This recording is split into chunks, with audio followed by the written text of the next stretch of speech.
This podcast contains adult themes and language. The views expressed here are our own opinions and experiences. We are not medical professionals.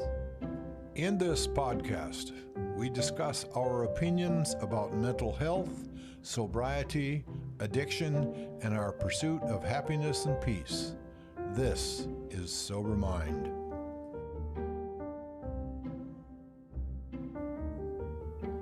Oh, yeah, everybody. I think that's turned into my Good morning. Yeah. good morning. Happy Saturday. Good morning. Happy You have everything Saturday. started? Yes, everything is good. No, There you go. All right. Patrick, failure again as the producer that I just never was. need to get you the one button. Yeah. Good. So, I wonder if we can make it bigger. Yeah. No, yeah. it's a gigantic one. Good morning, Catherine. Good morning. Okay. Man, it's been a very interesting week. We'll get started here in a sec. Just some housekeeping. So we just found out Patrick won't be here for Thanksgiving Saturday. Do you want to do the show or do you want to cancel? I think we'll probably skip. I don't know. We'll keep everyone posted. Okay. Let's get some music going. That is such good decaf. Do you like our little coffee bar now? Yeah. Isn't that pretty cool? I do the Kansas City Roastery decaf, freshly ground, which is not shabby in itself. No. That is super tasty. Some good stuff. Yes.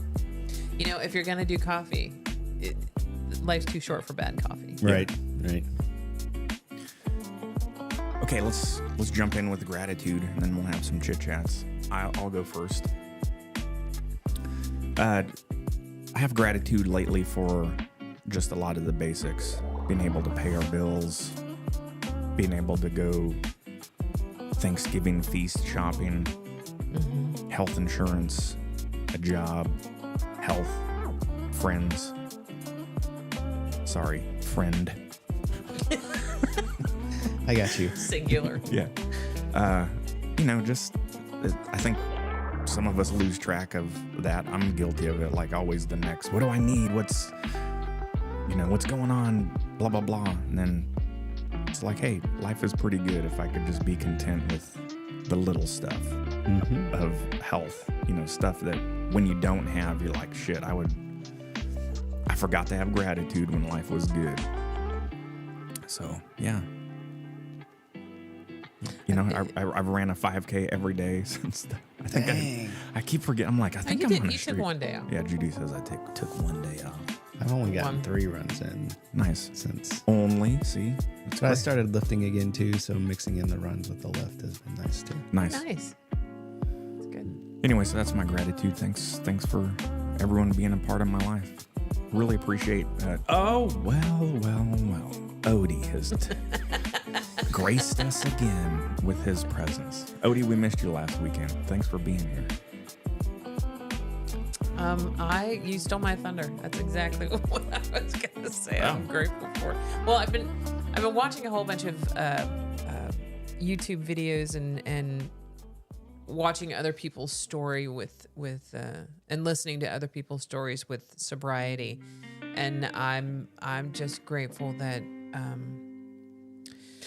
that my sobriety journey did not go down the path that some of the other people's journey has gone.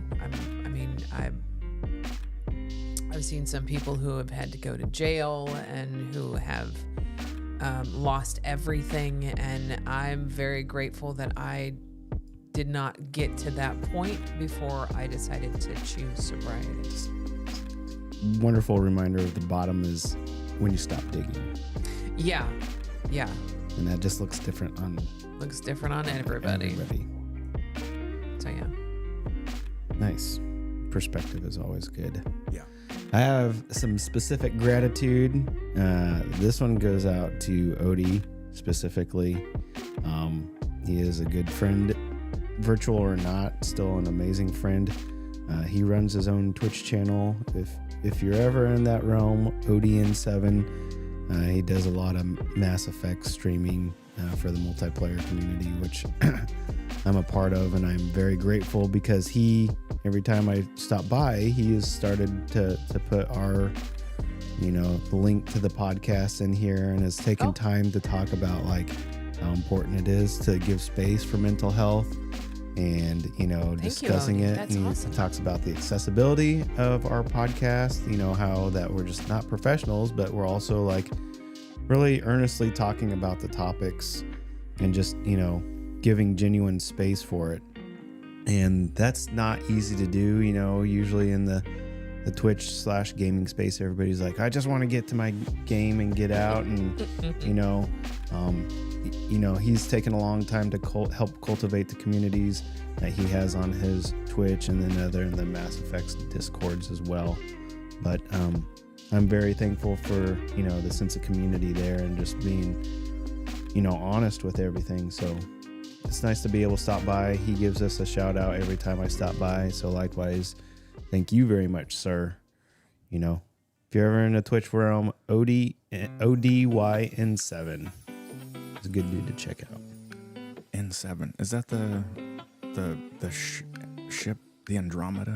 It's the military designation in the Mass Effect universe. Yeah. Oh wow. So that's very cool. Yeah. So we just nerd out, call ourselves the N7 Squad. Nice. So yeah, thank you for your support, Odie. He didn't make it last time because of daylight saving. You see, he called out the capital S for daylight savings. I see, Odie. That's fine. All right. Okay. Today's topic is going to be therapy. How do we seek it? But before we get started, did you want to share your experience with going to an Alcoholics Anonymous meeting on Thursday? Yeah, sure. This past Thursday, I decided to go to an AA meeting. I've been to a couple of them, and I thought, I'll just drop in and see if I can maybe get some more support for our channel or our podcast. And that's not exactly how it went down. I all of a sudden got there and went right into an anxiety attack.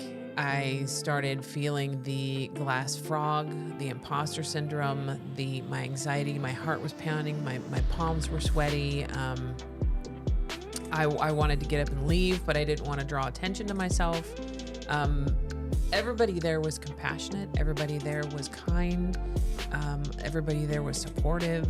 There was no reason for me to really go into the anxiety, but boy, it just went right through the roof. The topic, which was very apropos, was fear. And boy, I was just mired in it. They were going around, everybody was talking about the things that they were afraid of and how that topic related to their life. And by the time it got to me, I was such a ball of emotions and everything. I just started crying. When they were talking, I started feeling like the imposter syndrome, because I was listening to everybody else's story thinking, my story's not this bad. I don't belong here. These people are gonna totally see that I am fake, and I don't belong here because I haven't suffered as much as these people were suffering. And then it was the glass frog, and oh my God, everybody's gonna see everything that's going on in my life and see what a train wreck I am, and not realizing that everybody else there was going through their own shit. They all had their own stuff that they were going through, and they were not paying attention to what was going on inside of me. So like I said, by the time I got to me, it was, I was just, I could almost literally feel the ball of anxiety and emotion in my solar plexus just on fire. And it wasn't heartburn or anything like that.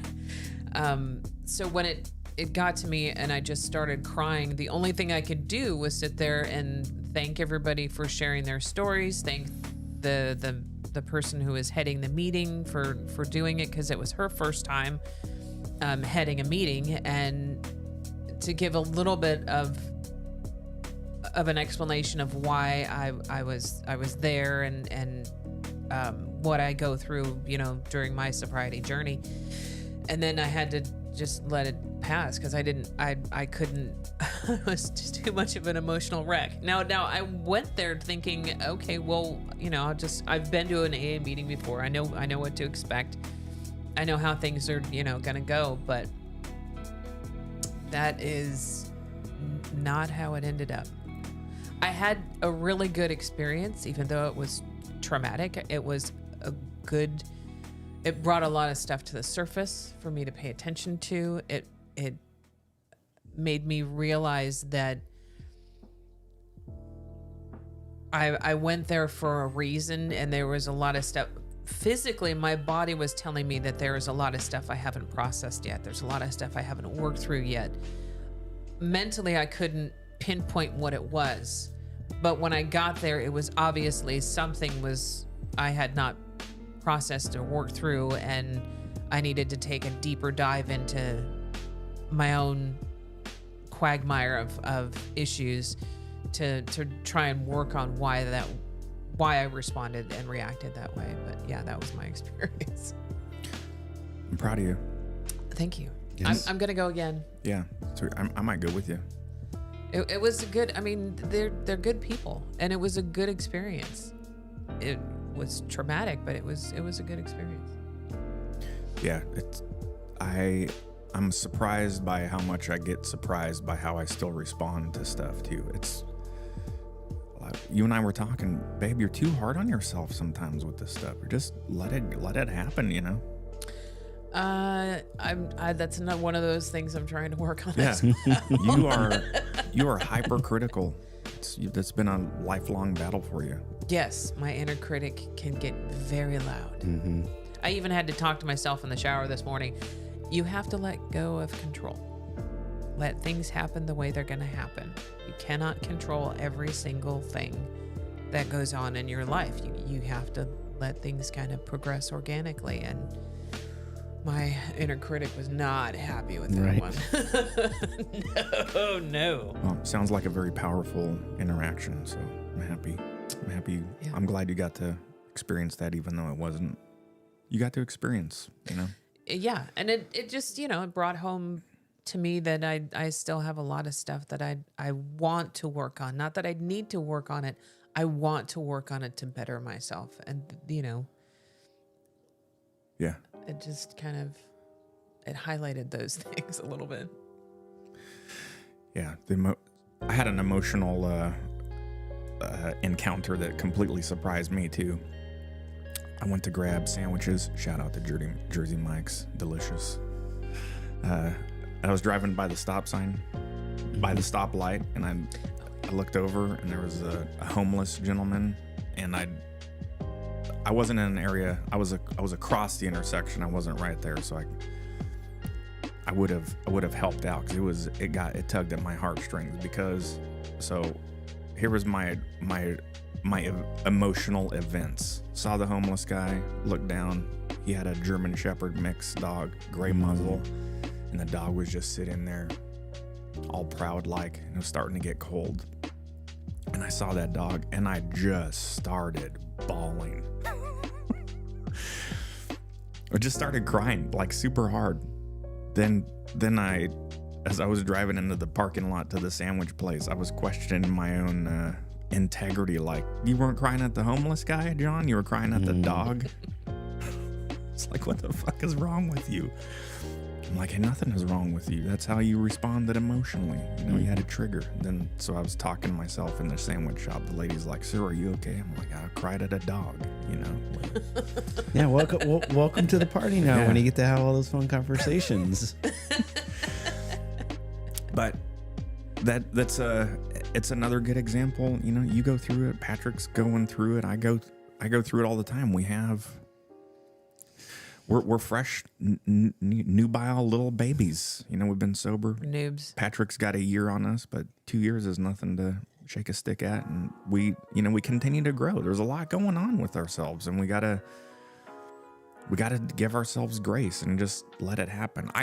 Where I'm going with that is sometimes I'll catch myself like, don't quit responding. Geez, John, you're such a puss. You know what's wrong? I'm like, hey, allow yourself to be that way. It's good. It's liberating. I always kind of remember that. Hey, Michelle. Good morning. The one comment that you made, thank you for your 2 cents. Now go in the back corner. It was something about your ego. You're like, okay, thank you for your 2 cents. Yeah, I recognize right. you. I appreciate you for taking care of me. Now go and sit in the back corner. Just leave me alone. Yeah. Yeah. Okay. Well, thank you for sharing that, babe. All right, let's jump into the topic. The subject is, how do we seek therapy? And I think we could just get into the discussion. I'll cue it up, and that is when I had my sobriety awakening after about 60 days. I was just a basket case, and I know it was because the emotional well cap has been taken off, and a lot of stuff started surfacing. So I talked to my doctor, my primary care practitioner. Hold on. Let me preface this by giving some geography. We live in the Midwest, United States of America. We all have very good health insurance. So I want to get into the discussion of we're talking about this from our perspectives. Yep. And I know wholeheartedly that, our example is going to vary from socioeconomic classes within the U.S. We're very fortunate to be able to have the health insurance that we do, versus, some folks that live wherever that may not have this. So we're just talking about this from our perspective here, and maybe to give some ideas to folks. I don't know what those other experiences are. So, all right, there's my disclaimer to that. So anyway, I went to my primary care practitioner, and I told him that I needed to start to talk about some stuff, military stuff and child abuse stuff. And he's a Army vet, and he's a really good, he's an awesome doctor. But he just straight up said, "Would you like some Zoloft?" Like, I don't know. Here's some pills. Yeah, he's like, I'll tell you, you just started stumbling. It was like, it was bizarre. It was bizarre to me to see him get uncomfortable with this discussion.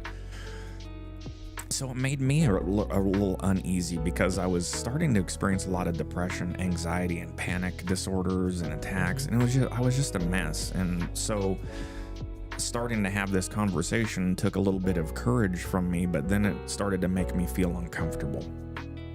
And I think that's one of the barriers that people get into when they start to even explore this is, who do I talk to? Where do I start? Yep. So plus, I think they also feel the shame.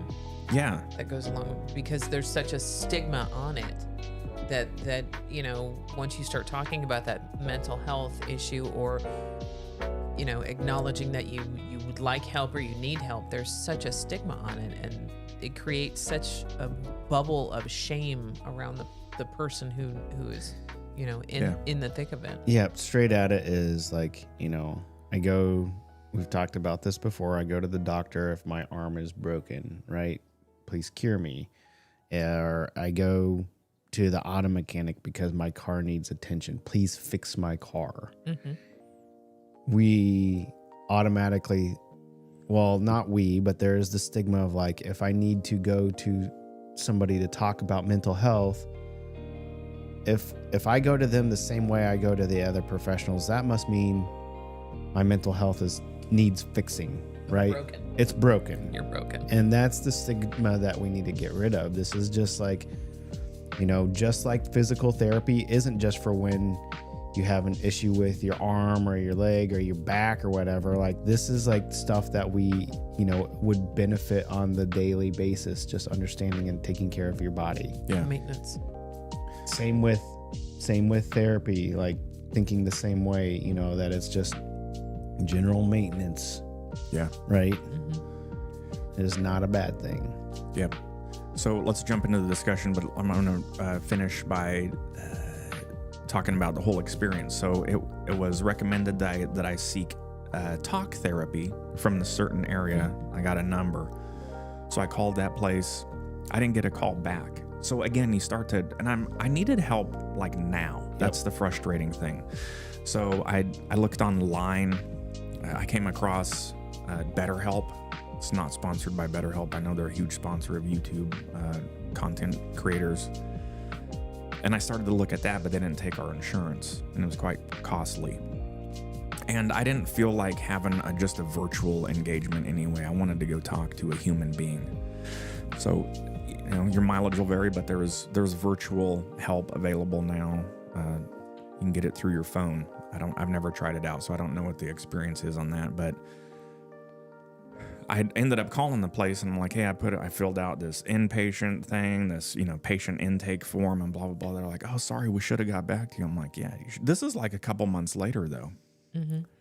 It took that long. And we live in an area where we should be having decent experiences with this stuff. So anyway, I got in and started to talk to a therapist. At the same time, I got a referral to a psychiatrist to start doing medication management, and the psychiatrist in our area with what I'm going through, that's essentially what they do. They do a little bit of talking, but it's not much. Your visits that we have here with the system that we're on is you have a 15-minute visit, and it's to talk about how your medication management is going. But when you want to start talking about, well, here's how I feel and blah, blah, blah, they will just, kind of sidestep and go, do you talk to your therapist about that? It's like, all right, well, and that's a little bit frustrating. And again, I think it's, because what's available in our network of healthcare coverage, there's the other side of it is you can get a psychiatrist, psychologist, so they do medication management and they do talk therapy. My therapist, who did nothing for me, I'll just be very clear about that. My talk therapy that I went to for a couple months did not help at all. So I was telling Judy when we're discussing what we're going to talk about on the show, and that is, try to be a good steward of the process, but get to a point to where you realize, hey, this isn't for me. And then and if you don't feel bad about seeking someone else out. Yes, most definitely. I should have done that, because they're not going to have their feelings hurt. It happens to them all the time. Like, just ask, talk to the receptionist and say, hey, could I try a different therapist? Yeah. I think that's, I was thinking about this topic, and that is the one thing that I wanted to drive home, is that this is a journey. This is not a one-time event of seeking therapy or seeking help. And what I mean by that is, for the example that you just gave, and then also it's a journey inside getting to the point of asking for the help. For some people, it is, immediate, like you're needing to call the suicide crisis hotline, or you're just like, I need help now. And by the time you ask, you think that, like, just because you've asked, that the perfect help is going to be available. Oh my God, I finally just asked, I need help with this. And maybe, like you said, you're talking to a psychiatrist and they're like, you need to talk to a psychologist or a counselor or somebody else. There's so many different modalities for the mental health here that it's not like just showing up to the mechanic and saying, my car is broken, please look at it. And he's like, all right, I fix cars, I can do this, right? Mental health is such a smorgasbord of like activity that goes on that we can use to approach to heal it. And to that, it's a journey. Like showing up, it takes effort, and to get to the point to the first ask, that's very hard. It also takes courage. It takes courage too, but just, you have to learn to give yourself some grace too. If that therapy is not doing it for you, like you said, give yourself some grace to be like, all right, this modality isn't working, or maybe the relationship with this therapist isn't working, right? The point of seeking help is not just a one-time event, but to be in a state of cultivating it in a healthy manner. Meaning, I don't want to be like, I'm always seeking help. I always need help. It's like, hey, I wonder about this aspect or reflect on this aspect, because there's groups like AA and Al-Anon that have resources that can point to like counselors and other people that have been experiencing the addiction communities, right? Like these that people specialized in some of these things, right? Or you talk to your primary care provider and they can speak to like, well, I see you some have ADHD stuff. There's people that can deal with these types of traits. The point is, you do have to be a steward of your own mental health journey and your own mental health care. You have to be your own advocate too, because mental health care in the United States has gotten a little better, but we've got a long way to go. And you're right, it's so nebulous as far as the paths that you need to take or can take, the treatment that you like. And it is the fact that if you're not comfortable with your therapist, even the therapist will recommend go try out another therapist, try out another modality, try out, whatever works for you. You have to be the steward of your own mental health care. Yeah. Catherine makes a good point about being careful with using the word crazy. Yeah, that's gotta be, So you're absolutely right, both of you. And but in the throes of it, being anxious and depressed, it's difficult. it's tough to start to dissect all that, and especially with the depression, you don't even want to get out of bed sometimes. Yeah, I needed help. I needed help at the time. So it's, like, here's some medication. So it's, now you're at the point where, well, I was, to where they're, throwing meds at you, and it's like, you're just grasping for something that's going to start to help you make you feel a little bit better. Mm-hmm. So. And if it's a bad experience, some people turn away from that immediately, right? The first time I reached out, a bad experience happened, so that validates my, my shitty state of mind. Right. I am broken. I can't even get help when I sought help. Right. Yeah. And it sucks. That's kind of self-defeating, and that's why, again, I would harp on the journey aspect, being a steward along the way. It's hard to dust yourself off after something like that, and because a lot of those events do happen, because it's so nebulous, because mental health care isn't talked about, those instances of wrong approaches or not great first experiences are numerous. Yeah. Right. Yeah. I mean, like I said, the mental health care system in the United States is getting a little better, but before, I would say pre-pandemic, even before that, there wasn't enough information out there for people to grasp onto. I think since the pandemic happened and the need for mental health services escalated, it has gotten better and there's been more information out there, but we still have a long way to go. You're right. We have a long way to go. Like Odie says, it'll take many years to remove the stigma about mental health.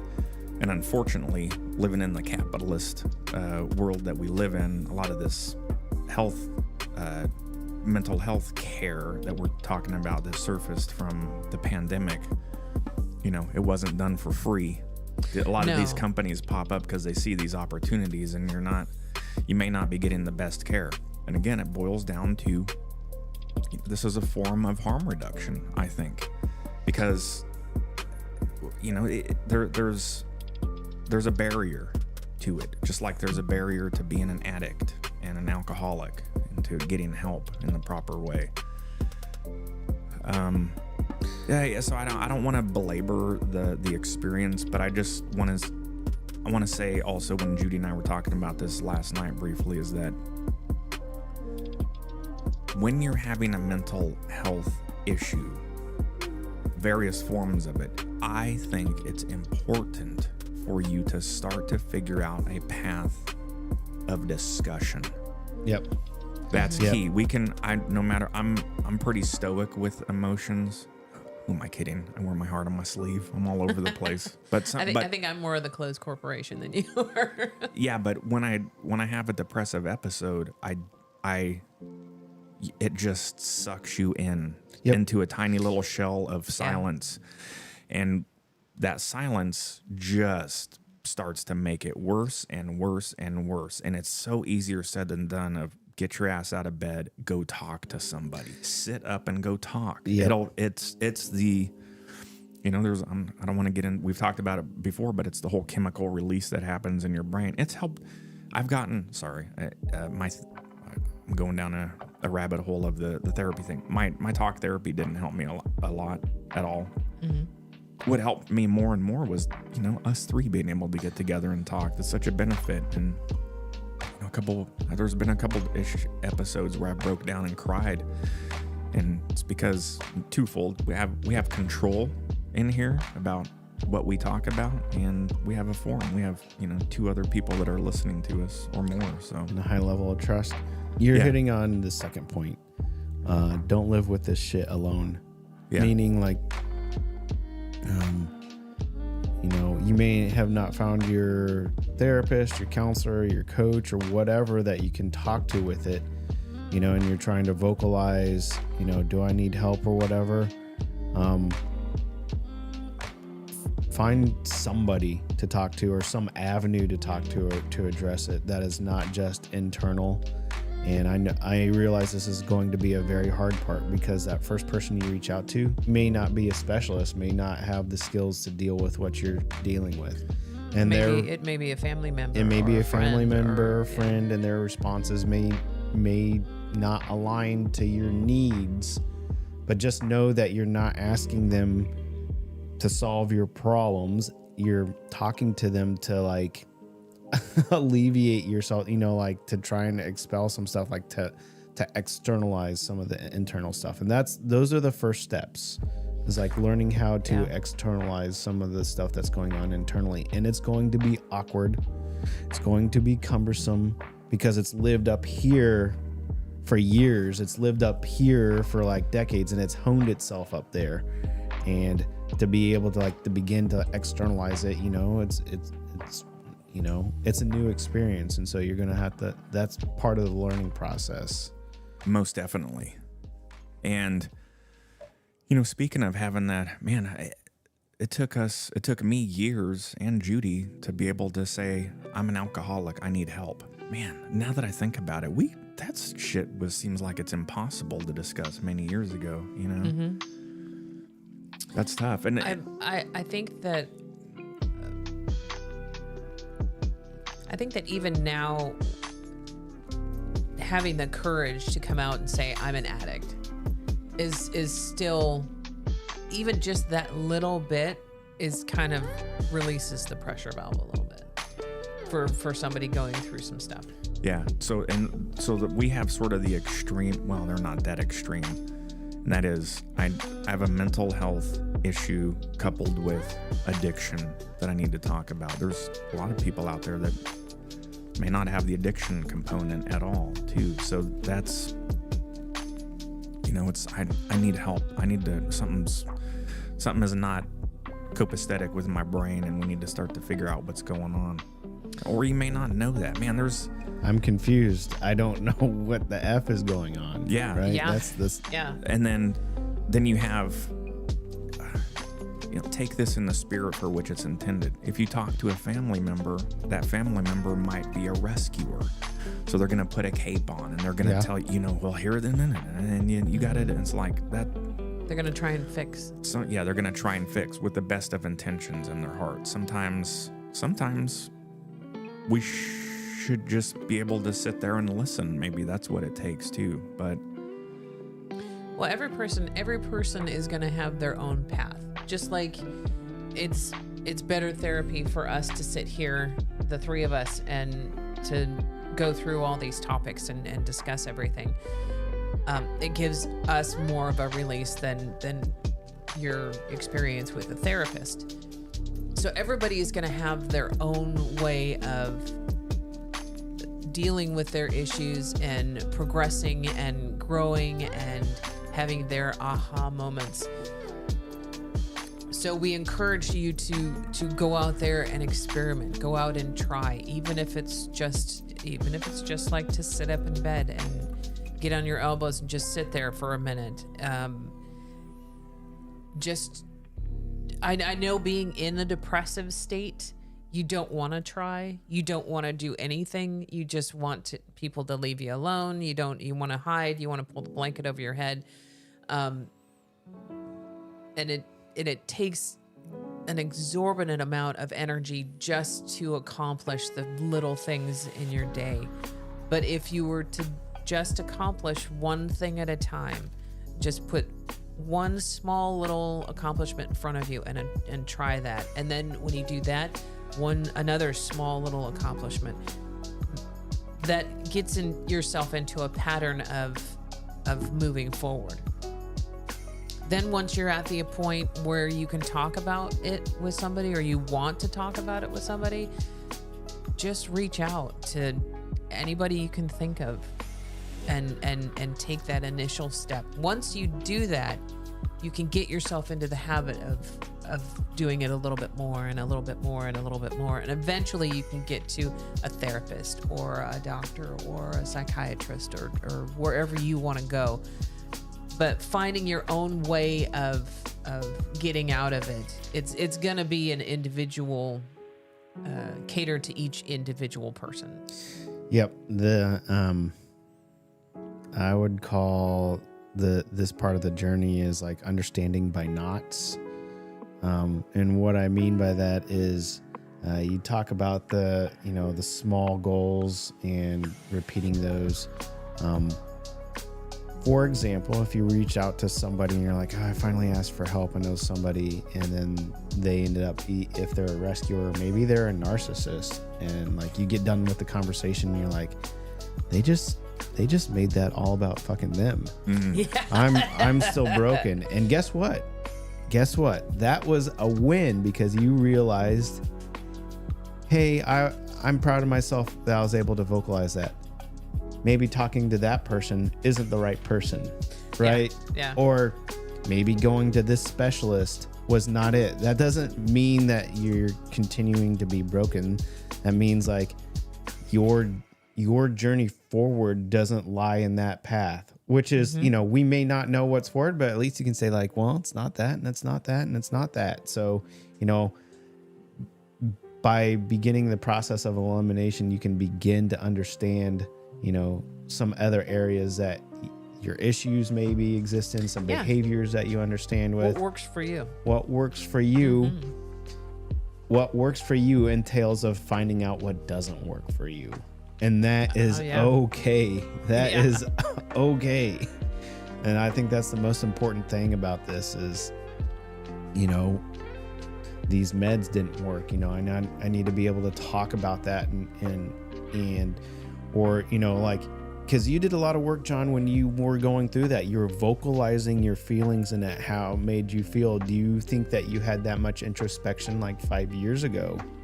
No. On that stuff. So being able to talk through that and like try and just, figure out where you were not on your journey, right? Yeah. Or what didn't work for you is part of that. And it's going to be part of this learning process. I know. And it's easy for me and us to talk about it now because we talk about it. But if you're not used to talking about it or even getting into it, the more and more that I sit here and we're talking about this, I realize that the hurdle for myself and millions of other people to get into this discussion is pretty tough. Well, they say that out of all the people that are suffering from any kind of mental issue, only 10% of those people actually seek help. Yeah, and I think that is probably a bit high too. I don't. There's millions of different variations on how to start this, because what I wanted us to be able to do with these shows is to start to talk about these things, and then to start to talk about, well, what can you do? So there's one tool that was very helpful for me early, and this goes with AA's first step is the recognition of a higher power, and I've referred to this as the breaking of ego, because this is an important step, because when you're in that depressive state and the victim role, why is this happening to me? This always happens to me. You know, like nothing's going my way. This therapist is not, fixing me. I'm broken. Like this whole dialogue. When you try, it's not a direct break of ego, like understanding that stuff is out of your control or finding a reference point outside of self. But this one was fun because it was pretend future self is another person. Can you do something that would benefit or be a gift to future self? I don't feel like I want to wake up and Odie talks about doing his runs, or I don't want to wake up and clean. I don't want to wake up and do chores. I don't want to do this. Yeah, but could you wake up and give a gift to future self? That's a good way. Yeah. I like that. So that helps break that down. You talked about the small wins, small steps. Yeah. And because it gives you grace to find the wins or the gift, like being able to give that, like we talked about smashing a bag of Reese's. Like why would you just sit and eat a bag of Reese's? You should feel guilty about being that unhealthy. Well, you know what? That was actually a big win because it helped me deviate from, seeking alcohol or whatever. If you can look inward and say, is there a gift that I can give future self? You're beginning to think outside of ego, but you're still within proximity of yourself, right? I like that. Hey, I can lay my socks out for my run tomorrow. That would be pretty cool. Because when you're in the booze, for me, I always used to joke, and I used to be like, oh man, past self is an asshole who tried to microwave a burrito on top of a pizza and let it explode in the microwave. Past self, you are a dick. Yeah. Oh man, the things we used to eat when we were drunk or high. Yeah. Yep. Yeah. Damn. Okay. Anyway, it's just small gifts to future self is such that's a good way. Such a little. That's a good way to look at it. It does. When you were describing it, I was sitting here thinking about that, and it did take me out of ego. It took me out of myself, and I was like, oh, okay. God, that feeling of doing it for somebody else is totally different than doing it for yourself. Yeah, doing all that stuff like paying the taxes and like, I have to go to the DMV and do this. I don't want to fucking do this. I don't stand in line. This is fucking shit. Like I remember getting pulled over one time when I was in my early 20s and I didn't keep up on my insurance and driver's license because that was just troublesome. Damn the man, and it just ended up creating more problems for me in the longer run. And so there had to become a point like, I really don't want to do this, but you know what? For future self, I could do it for future self. That's a good way to look at it. Yeah. Sorry, I was listening, but there's a lot of good chatter going on in the chat today. Hey, so what did you put a burrito on a pizza? Dude, I would put that was like that's I think that's like minimal of what you've actually done. Hunger is the best spice. Yeah. And when you're just absolutely ravenous, you would come up with the weirdest concoctions. Like I said, like one of my guilty favorites is regular Doritos and cream cheese. Oh yeah. Yeah. Oh yeah. Like these are Yeah. You just, it's that scene from Grandma's Boy, and he's like, I don't know what you are, but I'm going to eat the shit out of you. And just like puts everything in there. Yeah. Garbage plate. Well, Yeah. I don't think he can speak because he put salami on pizza yesterday. Yeah. Fresh salami. Italian, dry, delicious. No regrets. So, yeah. So, what can we do to seek mental health? I guess your mileage will vary depending on where you're at and what kind of situation you have to start to talk to somebody Yeah. and seek opportunities. They're out there. I mean, if you're coming to the podcast and say like, how do I do it? And I say, go to your primary care provider, go to the interwebs, go to betterhelp.com, go to AA, go to Al-Anon. Guys, there's a ton of stuff out there. The hardest part is coming to terms with yourself being okay with seeking help on a regular basis. Fantastic point, If Patrick. you Yeah. want to learn how to seek help, like embrace that. Like that's part of you now. Like, hey, future self, I can invest in future self. Right? Yeah. And if you have insurance, call your insurance company. Yep. Find out what they cover. Find out what services you can get through them. If you don't have insurance, there are social services out there in your community that do offer either free or on a sliding scale, depending on what kind of finances you have.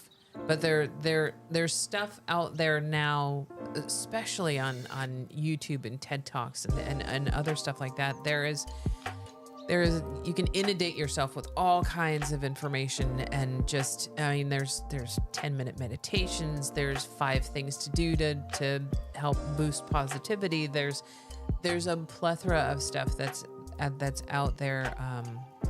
You have to learn how to temper that, though. That's true. You can with the internet, overdo you can get into a place where you're diving down into something where there's communities that are not that healthy for you. Right. So this is the Very part when I try to say you got to learn to externalize this Yeah. and vocalize. If you do not, and you're just like, all right, I'm just going to do this with books and YouTube, right? Without that ability to externalize and reflect on stuff, we have what's called self-confirmation bias, which we're going to continue to seek stuff that confirms our beliefs, right? Yes, So very you true. build yourself in an echo chamber.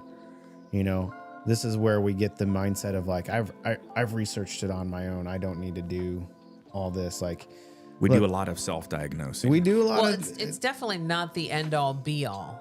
No, it's a helpful tool. Yes. That's why I'm trying to say like holding it without extremity, knowing that there are positive aspects out there that can help us along our journey, but it is not the one solution. No, It is not. definitely And not. you have, when I say seek modalities, I often will also recommend seek multiple modalities. Yes. Right? Because there's going to be deficiencies. Like, look, we've been talking about running and doing all that stuff. Physical exercise is amazing for this, right? Because that's yeah. part of self-care. Like, I like the way I feel after a run, but getting mentally motivated to do it and going through it sometimes just sucks. At the same time, we're not going to say like, "I'm feeling sad. Why don't you just go for a run?" Right. Downward dog Downward your way dog out. your way out. No, like, hey, make sure you grab your run. Make sure you're always seeking help. Like, did you talk to so and so about it? Did you, if I'm going to sit here and solution in it, it's going to be the smorgasbord of activities that I do for mental health that's going to help me overcome something. And you're opening a door to a really pivotal point of this conversation, and that you said in the beginning, the smorgasbord of things. A good therapist is going to talk to you about your toolkit. So don't try not to go into this with the expectation of I'm going to get some pills and everything's going to be okay. Yeah, A good no. therapist will ask, do you get some kind of exercise? How's your sleep patterns? How's your caffeine intake? Let's do talk therapy. Maybe need to couple that with medication, but there's not just going to be Right. that, Yeah. And Well, like we said, everybody's journey is going to be different. it is. I just want to give examples of the barriers that are out there, and then the things that I learned, and that is there's not, you might need a multifaceted approach to this stuff. And be careful with the internet. The internet has helped me tremendously with a lot of stuff, but it's not even a joke anymore. If you go to WebMD and you type in "my toe hurts," the answer that comes back is you probably have leg cancer. And then so that's gonna make you all fucking anxious and depressed too. Right. It's a reflective. It's your self-confirmation bias, right? Right. It's the state of mind you're in. If you're, which is interesting. If we have the awareness to see it, if you go to those things, you're gonna say like, if you're in the victim mode, you're going to find a way to paint that as like, oh, woe is me type of thing. Elsewise, if you're in truly a mindset of seeking self-care and everything like that, you'd say like, all right, these are these attributes, or these are the issues that I might be dealing with this stubborn toe. I may need to go to a specialist now, or, hey, Greg talked about this with his toe one time. Maybe I'll call him up. And what I'm just trying to say, like, there's a genuine difference between like understanding that you're on the path for self-care, or if you're just using it to validate your once again, you have to be a good steward for your own mental health journey. Yeah. And the point to that is, it's confusing, and being the smorgasbord, and nobody else will be as good a steward as you. And nobody else should, I'm trying to watch my words here, because there are relationships, as a father, I have to like watch out for my kids and everything like that, but that's part of my job as a dad, is learning to grow their own stewardship for themselves on that, because I will never understand what's going in their mind 100%, right? Nobody else is going to understand what's going in your mind 100%. Your therapist, you go to a therapist and you be like, well, you've seen all these issues. You know how they play out. You've studied on it. You're credentialed in it. What's wrong with me? Fuck if I know, right? There's only one person living in your head, and that is you. Yeah. And then for people like me that have probably a little bit of a narcissistic, weird, self-centered foundation, is that my first couple visits, I'm performing and telling them what they want to hear. That's just a natural, until I come away with it. I'm like, what the fuck are you doing? You're not helping yourself. You're coming away from these sessions with a lot more shit packed on you. Did you do a good acting job, John? It's like, what do you... That is It's true. just how we naturally, some of us, have a natural engagement with someone, and it's like they ask a question. If you don't have practice on trying to fix yourself, you're telling people what they want to hear. Yep. Yeah, you're performing. Yeah, and a good therapist should be able to go, stop. The fuck are you doing? So here comes the last point. That takes work, though. Yes. Yeah. And you're bringing up the last point of this journey. And this is the hardest one. I think, I've always talked about the hardest part of asking for help is not asking for help. It's being vulnerable enough and letting the other people help you. Right. The other part of this is like you've finally reached a point of becoming a good steward. You're seeking the help. And guess what? It's going to get real fucking uncomfortable real fucking quick. Yeah. Because your comfort zone is where your prediction modeling behavior, like what is going to happen. They may be bad for you, like I don't want to deal with these emotions. All right, so let's go to my drug of choice, right? And I know what's going to happen. I'll feel good during it, and I'll have the shame, but I at least know what I'm dealing with. In any of these avenues, addiction, mental health, you're going to have to get uncomfortable, because that is where you're going to grow. You're going to find areas that you didn't understand, and you are having frustration articulating, like trying to navigate, because it plays out differently what's in your head. Your expectations begin to get smashed because reality comes up to that. And it's like, you know what? You can hold whatever expectations you want. It's going to unfold this way. Yeah. Yeah. However ego thought of itself, like this is over the time, this is the continuous breaking of ego from the center of the world for you. Like I embraced early that my superpower during sobriety was being comfortable with being uncomfortable. Right. And this comes with high points of vulnerability and awkwardness, but afterwards though too, you have this on breakthrough moments of periods of growth, you'll begin to understand that you literally begin to drop the baggage of shit that you've carried with you for your life. Yeah, right? it can be quite liberating. It is very liberating, and you will have scales of this along your journey.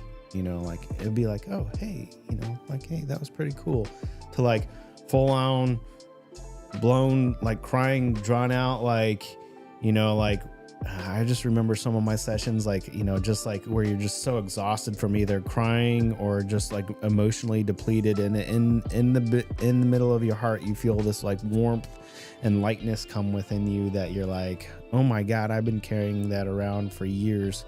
Mm-hmm. It comes in that whole spectrum, but all of it is some degree of uncomfort. Mm-hmm. Right. I like your version of being comfortable with being uncomfortable. Right. Thursday, I was very uncomfortable, but afterwards, when I came home, there was that element of lightness, and I was able to shuffle off just a little bit more of the dust on my inner mirror. Fear really drives a lot of our behaviors. Mm-hmm. And I think I saw like a good saying, as they were trying to teach the emotional intelligence to like my kids, it's either one of their school things, but doing an action, you can do an action. I'm going to mess this up. You can do an action while being afraid and still be brave. Mm-hmm. Brave is not acting in the essence or the absence of fear. Oh, I like that. Right. So that's what trying to teach about that being comfortable with uncomfortable is. It's like I am ready to be a good steward of my mental health, and there are certain items I am afraid of, but I am committed to being a steward of my mental health to the point like my immediate discomfort is not going to distract me from that journey. Mm-hmm. And I think it's also overcoming a lot of your fears. Yeah, I'm afraid to do this, but I'm going to do it anyway because I need to do this. I need to push forward. Even though I'm afraid to push forward, I need to push forward. That's what the small action of the gift for future self is. I'm afraid right now. I can't do this. I need a drink. I need a hit. I need to relax. I need to do something. But you know what? I really need to. I shouldn't say I need to. I would like to do this work because I know it would benefit me in the long run. I can do this gift for future self. I may be afraid right now, but I can push through and do this gift for future self. I love it. That's good stuff. Man, this has been a really nice show today. Yeah, this has been a good one. I want to thank everybody for commenting and yeah, I want to call out. out. I love Catherine's analogy with and that is the multi-pronged approach to stuff, and she says using the AA principles helps her live with what she learns in therapy. Mm-hmm. It's awesome. Yep, these are all different. Everybody's got their own world map, right? These are languages that our bodies have developed from our own experiences and relationships, and everybody's world map looks different. And the beauty of this is it's so many different languages and everything, and you realize that we're really talking about the same things, and a lot of times through like AA, through CBT, through Al-Anon, through physical therapy, through Talk therapy. talk therapy, through all these different things. These are just all different languages of the aspects that we're trying to like address, and they just come from different avenues. You know, ultimately it's the one like, I just want to be happy. Right? Yeah, that's the ultimate That's goal. it, right? Yeah. So, okay. Right on the dot. We're gonna go ahead and wrap it up. Patrick is going to not be here next Saturday. He's got weird Thanksgiving family bullshit he's gonna be doing. I'm just kidding. Love this time of day. I think we should. You want to do the? How about this? Sorry, I'm looking at you while I'm announcing this. Tune in next Saturday where Judy and I are going to share a video, and we're going to be discussing how alcohol affects your body. Yeah, let's do that. You do some science stuff. Well, the I watched a chemical video. and the physical. Yeah. I watched a of video what- the other how night. it affects your body. Yeah, Annie Grace and William Porter also did in their books, respectively, do a good job of like helping break down the science Okay. yeah. of that. Well, all right, I'll check that one out. I'll get the names from you. But the one I stumbled across just, down the rabbit hole was this guy was, he's not alcohol shaming or anything like that, but he really laid it out. He does I like that program that does the hand animations and it shows, what's going on. But quick teaser, there's alcohol content that affects your organs at a different rate, but there's a weird delineation. And Patrick, it's why when me, you, and Judy used to drink the big IPAs, Heavy beers. why you immediately start to feel like shit thereafter, but you can't recognize it because you're drunk. But anyway, very interesting correlations of how higher alcohol content starts to affect your liver and pancreas. And kidneys and brain and all that kind of stuff. We'll discuss it in the way that enzymes shut down. And in short, contrary to the old adage of a glass of wine is healthy for you, there is doctors now are starting to say, we're not sure where the fuck that really came from. Right. It's so what happens ethanol is is a poison, and it's just churched up in whatever solution that we like to like. It is coupled. Didn't doctors used to say like back in the 50s that Cigarettes? smoke cigarettes and Camels it's are good. healthy for you. So people will go, no, They got Italians. vitamin C and shit in them. Italians and Spanish folks, that's because it's coupled with their diet. All right, it has a lot to do with olive oil. We're going down another rabbit hole. Yeah, but yeah, it is yeah. a carcinogen. I will definitely be. I think I'll be in Virginia at that time, so hopefully I can catch that in the morning. So we'll do a 3-minute video that I got. We'll show it, but in short, just remember if you're contemplating it, a teaspoon of alcohol is fucking horrendous on your liver of what it has to do to start to process that. And then so as we were talking about this and watching these videos, I was looking back, Patrick, if I did the calculation one day, I shit you not, check this out, in my lifetime, I'm pretty sure I've came close to drinking a tanker truck of beer. a beer, Beer. or just the ethanol, just the beer. Just the beer. I didn't get into wine and hard liquor. Yeah. So, 40,000 gallons. Oof. Oh man, that's gonna be a fun one. Before we deviate too much from this topic, I do want to put out, since we were talking about seeking help and seeking therapy with the holidays coming up upon us. Look, I know it's going to be a stressful time for a lot of people going through experiences, either if you're new in sobriety or struggling to get sober. Look, these are hard times of the year for some people. I know, holidays are for family and gratitude and get together, but sometimes it's more anxiety inducing for others. And for those that are there, I say, grow that little garden in your heart to seek help. Right? Whatever avenue that is, reach out. Just don't fucking carry that shit on your own anymore, man. Yeah. Look, Be selfish and take care of yourself. Yep. What can you do for future self? And also if you're in an environment that is really toxic or there's a lot of stuff in there that's triggering for you, it's okay to get yourself out of that environment. It's okay to walk out the door. It's Yes. totally fine. That took me a while to figure out. Remember, take this in the spirit for which it's intended. But like my good therapist told me, John, believe it or not, no one really gives a shit about you. There's only one best steward for your mental health, and that's you. Yep. Yep. So when Patrick, really good segue. I wanted to bring that up too around this time of the year. Remember, people invite you to holiday parties and whatnot. You don't feel like going, don't fucking be obligated. Don't go. Those parties are going to go on without you. People will wake up the next day, maybe hungover. They won't give two shits about you anyway. So, Not that you're not important, yes. because you're very important. That's why I always caveat those with take this in the spirit for which it's intended, but take care of yourself. Yeah. Okay. Let's get ready to wrap it up. Got to do my outro. Hey, got no technical issues that happened today? No, that was awesome. Knock on wood. Because guess what? John didn't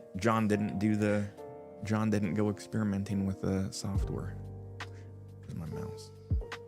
There it is. Oh no, the magic smoke is coming out. And once it comes out, you can't put it back in. There we are. Jesus, you guys, Cody, I got a 65-inch here, a 30, 47, 26 mouse is going all over the place. All right. I don't know why I told Odie that. No one else cares. Okay. All right.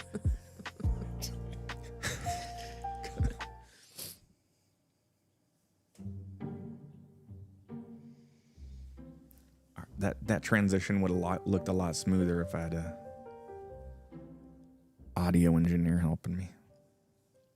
Okay, anyway, be kind to yourselves. Be patient with yourself. You are loved. We'll see you all. Thank you all for tuning in.